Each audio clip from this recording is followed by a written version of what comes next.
So welcome on board, sister. Kayo po ay live na live dito po sa ating Kandungan Bayan Sagip Kapa Operatives, na kung saan po ang tunay na kabalikat natin ay ang ating lingkod bayan media.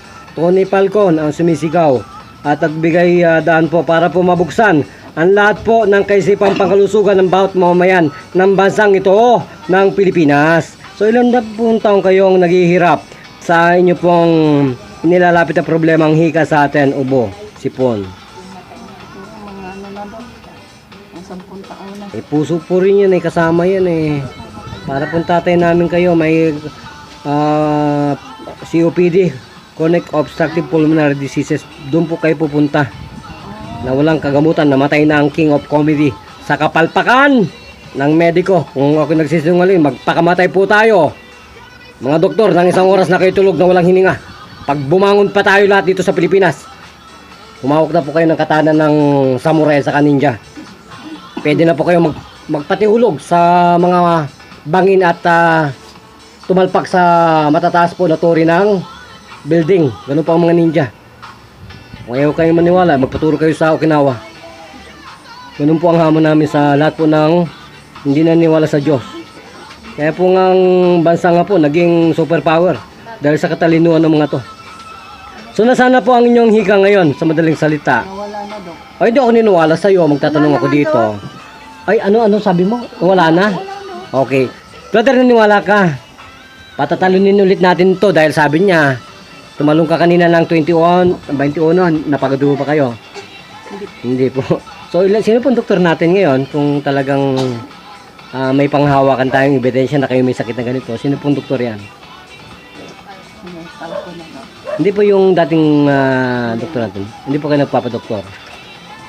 Sa labing yun. Calabria. Ano po dapat niyo sabihin sa kanya? Mag-aaral siya magpakamatay. Kasi po namamatay ang lahat ng doktor sa atake sa puso diabetes, putol sila. Namumutol sila ng katawan ng ibang tao, paa, kamay, daliri. Ganun din sila. Ganun po ang mga doktor dito sa Pilipinas at sa buong mundo. Ugag sa Diyos. So magpakilala po anong tunay ng pangalan natin. Kayo po, anong pong pangalan natin? Ilan pong taong gulang? 55. Ilan taon po kayo nagsasuffer dyan sa puso natin at sa kahika? 10 taon. Ilan pong minuto tinanggal ng Diyos? Minuto doon. Okay, sige, tingnan natin. Patalunin ulit natin to. Kung talagang totoo ang sinasabi nito dahil to see is to believe. Lalo na po ang mga idol ko sa Channel 5, Channel 7, Channel 2. At si Tony Falcon higit sa lahat. Kailangan makita. Sige po. Kahit 21 lang po, sige. Sige po. 1, 2, 3, 4, 5, 6, 7, 8, 9, 10, 11, 12, 13, 14, 15, 16, 17, 18, 19, 20. So nasaan po? 22 pa. So nasaan po ang pagod? Ito po ang witness natin, May tatak pa ng PNP. Kasi po dati po ako, galing pa ako sa PNP. Residential. Kaya po lahat na po ng mga pulis at saka marines, kilala po tayo. Kahit po yung kanilang lola na mga papunta na sa comatose, binuhay pa natin. Na hindi na po mapaniwala ng mga investigative media ng mga idol natin. Ngayon, inimbestigahan nila sino ang nautot sa galak. Tayo lahat dito sa Pilipinas. Kasi po binunot nila kami sa katahimikan ng judo namin. Judo po yan, martial arts. Kapag nag-aaral po tayo ng martial arts, maki-isa sa martial arts. Huwag, gawing hausyaw ang martial arts. Dito sa Pilipinas, ang tinuro lamang makipagsapukan, makipagbalian, makipagpatayan.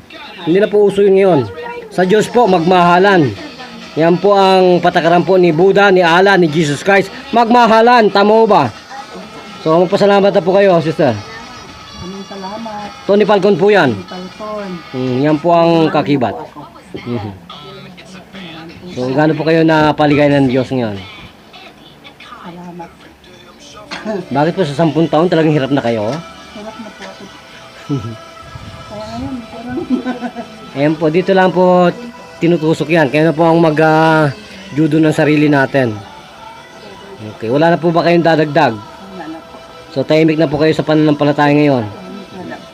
Ayan po lamang ay kalakip. Pag po tayo naging malinis at naging healthy masyado, hindi na po tayo malalapit kay Jesus Christ. Kasi po ang mga dudu at makasalanan, yan po ang pinakamalapit sa Diyos. Yun po yun. Naintindihan po ba ninyo? Kaya po nagkakaroon tayo ng karamdaman para po hindi tayo malayo sa Diyos. Kasi po ang bariya o sukli ng sakit po ay kamatayan at doon po natin makikita ang Panginoon sa kabilang buhay.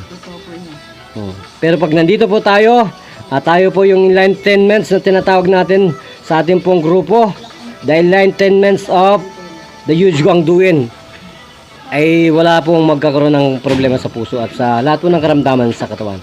Kung gano'n po, magpapalam tayo. Ito pa rin po ang kaisa-isang nagpapatrol at nagbabalita sa ating lahat at nagsasabi, mahal ka ng programang ito. Thank you, Sir Babae.